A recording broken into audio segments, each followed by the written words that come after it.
اسلام میں تقوی کو انتہائی اعلیٰ مقام حاصل ہے اور یہ ایمان کی بنیادوں میں سے ایک ہے۔ تقوی وہ صفت ہے جو بندے کو اللہ تعالیٰ کے قریب کرتی ہے، اس کی حفاظت کا سبب بنتی ہے اور آخرت میں کامیابی دلاتی ہے۔ تقوی کا مطلب ہے اللہ کی نافرمانی سے بچنا، اللہ کے احکام کی مکمل اطاعت کرنا، دل میں اللہ کا خوف اور محبت رکھنا، دنیا کو فانی سمجھ کر آخرت کی تیاری کرنا۔ تقوی ایک ایسا نور ہے جو انسان کو نیکیوں کی طرف لے جاتا ہے اور برائیوں سے روکتا ہے۔ حضرت علی المرتضیٰ رضی اللہ تعالی عنہ تقوی کی تعریف یوں کرتے ہیں: تقوی یہ ہے کہ تم اللہ سے ڈرو، اس کے احکامات پر عمل کرو، جو کچھ تمہارے پاس ہے اس پر قناعت کرو اور آخرت کی تیاری کرو۔ قرآن حکیم میں ارشاد ہے: ان اکرمکم عند اللہ اتقاکم، بے شک تم میں سے اللہ کے نزدیک سب سے زیادہ عزت والا وہی ہے جو سب سے زیادہ متقی ہے۔ اسلام میں عزت و برتری کا معیار نسل، رنگ، مال یا عہدہ نہیں بلکہ تقوی ہے۔ جو شخص جتنا زیادہ متقی ہوگا وہ اللہ کے ہاں اتنا ہی بلند مرتبہ پائے گا۔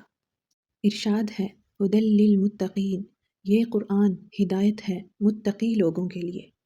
اس آیت مبارکہ سے واضح ہوتا ہے قرآن صرف ان لوگوں کو فائدہ دیتا ہے جو اللہ سے ڈرتے ہیں اور اس کی ہدایت کو قبول کرنے کے لیے تیار ہوتے ہیں۔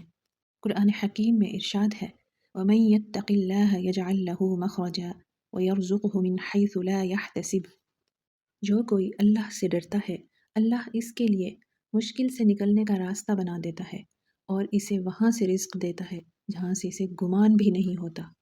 یعنی متقی لوگوں کو اللہ دنیاوی اور اخروی مسائل سے نجات دیتا ہے اور ان کے لیے غیر متوقع طریقوں سے رزق کے دروازے کھول دیتا ہے۔ آپ صلی اللہ علیہ وآلہ وسلم سے پوچھا گیا کون سا عمل سب سے بہتر ہے؟ آپ نے فرمایا اللہ کا تقوی اور اچھے اخلاق۔ یعنی دین اسلام میں عبادت، روزے، صدقہ اور دیگر اعمال کی بہت اہمیت ہے، لیکن ان سب کا دار و مدار تقوی پر ہے۔ اسی طرح آپ نے فرمایا جنت میں مختلف درجات ہیں اور جنت میں سب سے اعلیٰ مقام متقی لوگوں کا ہوگا۔ جو لوگ دنیا میں تقوی اختیار کرتے ہیں وہی آخرت میں بلند درجات پائیں گے۔ نبی کریم رؤوف الرحیم صلی اللہ علیہ وآلہ وسلم نے فرمایا بے شک اللہ سبحانہ وتعالی ان لوگوں سے محبت کرتا ہے جو تقوی اختیار کرتے ہیں۔ اگر ہم اللہ کی محبت اور قرب حاصل کرنا چاہتے ہیں تو ہمیں تقوی اختیار کرنا ہوگا۔ تقوی اختیار کرنے کے بہت سے طریقے ہیں، جیسے کہ اللہ کی یاد میں مشغول رہنا، قرآن اور حدیث کو سمجھ کر پڑھنا اور اس پر عمل کرنا۔ تقوی اختیار کرنے کے لیے سب سے بہترین ذریعہ قرآن اور سنت کی تعلیمات پر عمل کرنا ہے۔ نیک لوگوں کی صحبت اختیار کرنا۔ آپ صلی اللہ علیہ وآلہ وسلم نے فرمایا آدمی اپنے دوست کے دین پر ہوتا ہے، بس تم دیکھو کہ تم کس سے دوستی کر رہے ہو۔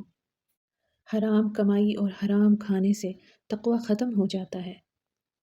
اسی طرح غصے، حسد اور تکبر سے بچنا، یہ برائیاں تقوی کو ختم کر دیتی ہیں، اس لیے ان سے دور رہنا بہت ضروری ہے۔ دنیا کی محبت کو دل سے کم کرنا اور آخرت کو ترجیح دینا۔ آپ نے فرمایا دنیا آخرت کی کھیتی ہے، جو یہاں نیکی کرے گا وہ آخرت میں کامیاب ہوگا۔ تقوی اختیار کرنے کے لیے رات کے آخری حصے میں تہجد پڑھنا تقوی کے حصول کا بہترین ذریعہ ہے۔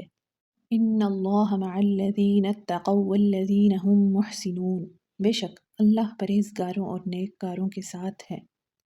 اللہ سبحانہ وتعالی ہمیں سچی تقوی نصیب فرمائے اور ہمارے دلوں کو اپنے خوف اور محبت سے بھر دے۔ آمین۔ جزاک اللہ خیر۔